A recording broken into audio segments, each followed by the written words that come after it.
जी नमस्कार दोस्तों, मैं एडवोकेट विजय कुमार राय आपका अपने इस यूट्यूब चैनल के माध्यम से हार्दिक स्वागत और अभिनंदन करता हूं। मैं रोजाना की भांति आपके समक्ष law legal justice legal awareness के तहत नए नए कानूनी विषयों पर परिचर्चा करने के लिए तत्पर और तैयार रहता हूं। आज का जो विषय हमारा आपके समक्ष है बड़ा इंपॉर्टेंट, बड़ा ही महत्वपूर्ण विषय है, जिसमें यह कहा गया है कि पत्नी को मिला ससुराल में रहने का अधिकार, पत्नी को मिला ससुराल में रहने का नया अधिकार। पत्नी को ससुराल से नहीं निकाल सकता पति, पत्नी को ससुराल से नहीं निकाल सकता उसका सास, उसका ससुर, उसका देवर, उसका ननद, उसका भौजाई।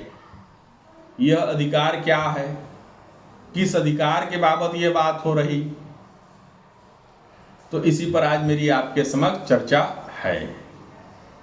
यदि आप लोगों ने हमारा वीडियो सब्सक्राइब नहीं किया, हमारे इस चैनल को सब्सक्राइब नहीं किया, हमारे इस वीडियो को लाइक नहीं किया, हमारे इस वीडियो को शेयर नहीं किया, तो कृपया करके बेल आइकन दबाते हुए ये तीनों चारों चीज कर डालिए। अब जो प्रश्न था कि क्या पत्नी को पति अपने घर से निकाल सकता है, कोई ऐसा नया कानून हमारे देश में लागू है, तो ऐसा कोई कानून हमारे देश में लागू नहीं है। एक बात समझ लीजिए, कई वीडियो में यह कहा गया कि हाँ निकाल सकते हैं, कई जजमेंटों का हवाला दिया, वो सब फर्जिफिकेशन है। कहीं ऐसा नहीं लिखा कि पत्नी को आप अपने घर से निकाल सकते हैं, पत्नी यदि उस घर में रह रही है। यह वीडियो हमारा बहनों के लिए बना है, पत्नियों के लिए बना है, जिनका आए दिन मेरे पास फोन आता रहता है कि साहब जो है आप हमेशा और हमेशा पतियों की बात करते, कुछ हमारी भी बात करिए। तो आज मैंने अपने कई क्लाइंटों की व्यवस्था में यह वीडियो बनाया, जिनका मुकदमा मैं देख रहा हूं, उसी व्यवस्था में यह वीडियो मेरा आपके समक्ष प्रस्तुत है। तो जैसा कि हम लोग जानते हैं कि कोई भी मैट्रिमोनियल डिस्प्यूट होने पर पति पत्नी की व्यवस्था के उसमें चीज़ें होती हैं, उसमें एलिगेशन लगता है, आरोप लगता है, प्रत्यारोप होता है, उसका काउंटर आता है। मान लीजिए कि आपकी पत्नी ने आपके ऊपर कोई आरोप लगाया, तो फर्स्ट ऑफ ऑल तो उसका काउंटर आपकी तरफ से आएगा।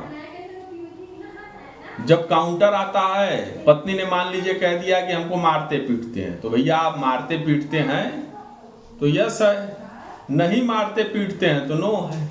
जब नो रहेगा तो निश्चित तौर पर आपका जो है काउंटर आपके तरफ से आएगा कि नहीं साहब जो ये एलिगेशन लगा रहे हैं वो झूठा है। अब यहां बात हो रही कि पत्नी को क्या घर से निकाला जा सकता है, तो हमारे हिसाब से तो नहीं। वर्तमान आज की डेट की व्यवस्था की बात बता रहा हूं कि आप अपनी पत्नी को जबरदस्ती घर से नहीं निकाल सकते। कारण यह है कि आपने शादी करके अपनी पत्नी को लाया है, कोई खरीद के नहीं लाया, कोई इस व्यवस्था में नहीं लाया कि नहीं कॉन्ट्रैक्ट उससे कर दिया कि 1 साल तुम रहोगी उसके बाद चली जाओगी।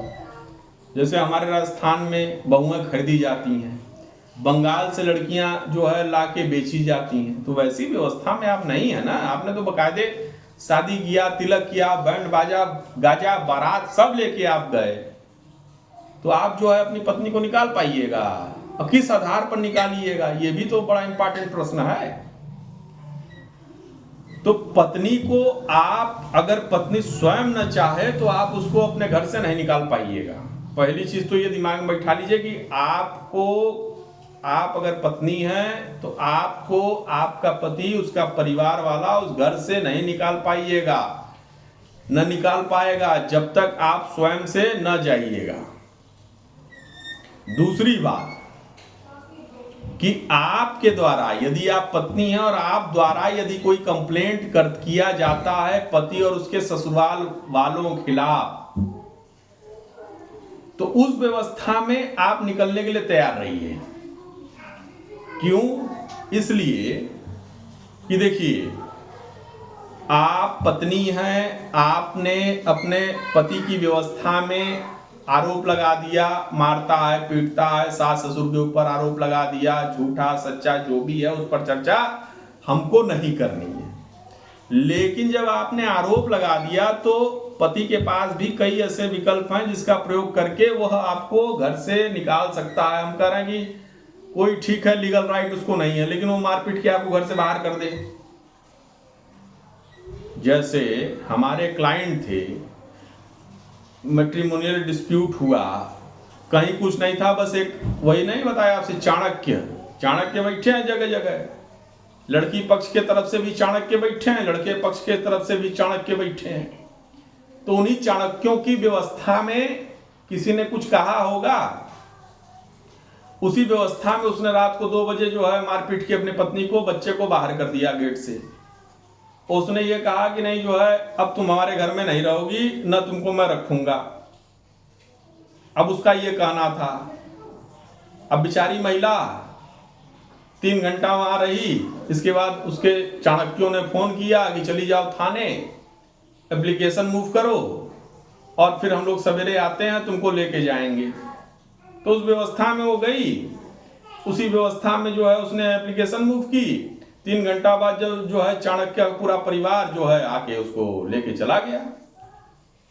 अब लेके जब गया तो चाणक्यों ने ये कह दिया कि भैया ठीक है, यहाँ से जो है मुकदमाबाजी करो, इससे करो वैसे करो, 50 लाख रुपया वसूलेंगे, शादी ब्याह में इतना पैसा खर्च हो गया, गहना गुड़िया इतना दे दिया, सारा स्त्री धन जो है ये सोफा, टीवी, एसी मेसी, वॉशिंग मशीन, फ्रिज, कूलर सब दिया, बेड, अलमारी सलमारी, गहना गुड़िया, मतलब तमाम जो चीजें लड़की पक्ष देता है। तो उन्होंने कहा कि नहीं भाई, हमने शादी में खर्च किया तो 50 लाख रुपया हमको चाहिए। अब उसी व्यवस्था में वो गई, इधर लड़के ने ऑलरेडी एक एप्लीकेशन मूव कर दिया कि हमारी पत्नी जो है फलाने डेट को गहना गुड़िया चुरा के भाग गई अपने प्रेमी के साथ। तो कहने का मतलब यह है कि एलिगेशन तो दोनों तरफ से लगते हैं, एक का तरफ से एलिगेशन नहीं लगेगा कि आप पत्नी है सिर्फ आप बात करिए, पति कुछ ना करे, या आप पति हैं पत्नी के ऊपर आरोप लगाइएगा तो पत्नी कुछ ना करे। तो खैर कहने का मतलब यह है कि पत्नी को पति, अगर पत्नी उसके साथ रह रही तो जबरदस्ती उसको घर से नहीं निकाल सकता। ऐसा कोई कानून हमारे देश में नहीं आया हुआ है, न कोई लॉ में है, न कोई कानून ऐसा बना कि जिसमें आपकी पत्नी आपके साथ रह रही और आप उसको घर से बेदखल कर पाओ।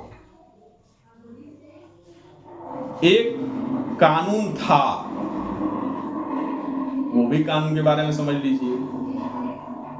वरिष्ठ नागरिकों के भरण पोषण कल्याण अधिनियम के तहत सास ससुर अगर अपने बहू के ऊपर यह आरोप लगाते थे कि नहीं जो है हमारी बहू हमको टार्चर करती है, हमको खाना नहीं देती, हमको दाना नहीं देती, हमारी उम्र 60 प्लस है, हम टीबी के मरीज हैं, गठिया के मरीज हैं, शुगर के पेशेंट हैं, हार्ट के पेशेंट हैं, बीपी है, ताम झाम के आरोप लगाने की व्यवस्था में यह चीजें हम कहते थे एज अ ससुर, एज अ सास। तो उस व्यवस्था में एक कानून था, सुप्रीम कोर्ट के कई ऐसे उस समय जजमेंट आए थे जिसमें बहू अगर सास ससुर को प्रताड़ित करती थी तो उस व्यवस्था में बहू को बेदखल किया जा सकता था। लेकिन उसमें भी सुप्रीम कोर्ट, माननीय सुप्रीम कोर्ट द्वारा एक जजमेंट आ गया कि आप बहू को ऐसे बेदखल इन आरोपों पर नहीं कर पाइएगा। कारण यह है कि ऐसे व्यवस्थाओं का मिसयूज भी होने लगा कि जहां पत्नियां 498, 125 घरेलू हिंसा का मुकदमा अपने पति और उसके परिवार वालों के खिलाफ दर्ज करा देते थे। तो अक्सर उनके वकील साहब लोग यही उपाय उनको देते थे कि भैया तुम जो है ये जो एल्डर कमिटी वाली व्यवस्था में है, तुम्हारे पिता की उम्र ये है तो 60 प्लस है, तो तुम इसमें जो है मुकदमा दाखिल कर दो और वहां से उनको हम बेदखल करा देंगे। तो इनका जब मिसयूज होने लगा तो माननीय सुप्रीम कोर्ट ने स्पष्ट तौर पर कह दिया कि आप बहू को बेदखल नहीं कर पाइएगा। हाँ, इसके तहत जो है आप वहां अगर मुकदमा दाखिल भी करते हैं तो जजमेंट में यही आएगा कि बेदखल नहीं किया जा सकता। हाँ, लेकिन अगर बहू के रवैये पर या रवैया में सुधार नहीं होता है, व्यवहार में सुधार नहीं होता है, तो इनके खिलाफ विशेष कानूनी कार्रवाई की जाएगी। तो सेकंड अपील में वो फंस जाएंगी। हालांकि हमारे यहाँ कई पुरुष ऐसे क्लाइंट हैं जिनका मुकदमा हम लोग इस तरीके से दाखिल कराते हैं, वो इसीलिए दाखिल कराते हैं कि भाई पहली अपील में तो बेदखल होगी नहीं, जजमेंट आ गया, जजमेंट में साफ साफ लिखा हुआ है कि नहीं ठीक है, आपके तरफ से इस तरीके से ये चीजें हुई तो दोबारा नहीं होनी चाहिए, यदि दोबारा होती हैं तो आपके विरुद्ध कठोरतम कार्रवाई की जाएगी। तो दूसरी अपील में वो कठोरतम की जगह फिर आप फसान में चले आइएगा, चूंकि आप पत्नी हैं, आपको रहना नहीं, आप डिस्टर्ब करने की व्यवस्था में गई हैं। तो हम लोग इसी तरीके से ये चीजें करते हैं।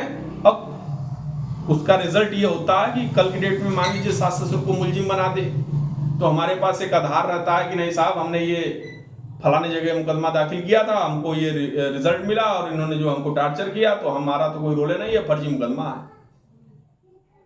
तो कहने का मतलब यही है कि बहू को आप घर से नहीं निकाल पाइएगा, पत्नी को बेदखल नहीं कर पाइएगा, पत्नी आपे के साथ रहेगी। अच्छा, एक चीज और मैं आपको नया चीज बता दूं, हालांकि बहुत सारे दर्शक जानते भी होंगे कि डाइवोर्स होने के बावजूद, मतलब यहां तो लोग जानते हैं कि यहां डाइवोर्स हो गया तो पत्नी हमारे साथ नहीं रहेगी, ये तो सब जानता है कि भाई शादी हुई, शादी होने के बाद डाइवोर्स हुआ, तो डाइवोर्स होने के बाद क्या पत्नी आपके साथ रह सकती है? तो हमारा यह कहना है कि डाइवोर्स होने के बाद भी पत्नी ने यदि पति और उसके परिवार वालों के खिलाफ घरेलू हिंसा का मुकदमा दर्ज करा रखा, घरेलू हिंसा के मुकदमे को दर्ज कराने के बाबत उसने यदि यह रेमेडी मांगी है कि हाँ हमको सेपरेट रूम दिया जाए और हमारी जो है सेपरेट व्यवस्था की जाए, तो डाइवोर्स होने के बावजूद भी पत्नी पति के मकान में रहेगी, उसको पति चाह कर भी बेदखल नहीं कर पाएगा। यही हमारा आज के वीडियो में चर्चा थी, यही हमारी आज का मुख्य विषय था कि पत्नी को मिला है ससुराल में रहने का नया अधिकार, आप चाहकर भी पत्नी को बेदखल नहीं कर पाइएगा। और यह वीडियो हमारा पत्नियों के बाबत था, क्योंकि कई क्लाइंट हमारे ऐसे हैं जिन्होंने हमसे कई बार कहा कि नहीं साहब जो है आप जो है वीडियो हमेशा पतियों के ही व्यवस्था में बनाते हैं, तो आज हमारी व्यवस्था में बनाइए। तो यही वीडियो मेरा आज जो है पत्नियों के सापेक्ष में था। यदि यह वीडियो आप लोगों को पसंद आया हो तो आप इसे लाइक, सब्सक्राइब, शेयर और बेल आइकन दबाना ना भूलें, ताकि जो हमारे पीड़ित भाई बंधु बहनें हैं उनको अपने उस समस्या का समाधान यदि यह वीडियो हमारा दे रहा तो मैं संतुष्ट हूं, मेरा वीडियो बनाने का मकसद पूरा हो गया। मैं एडवोकेट विजय कुमार राय फिर एक नए वीडियो के साथ आपके समक्ष प्रस्तुत होऊंगा। आपका यह वीडियो देखने के लिए धन्यवाद, शुक्रिया। जय हिंद, जय भारत।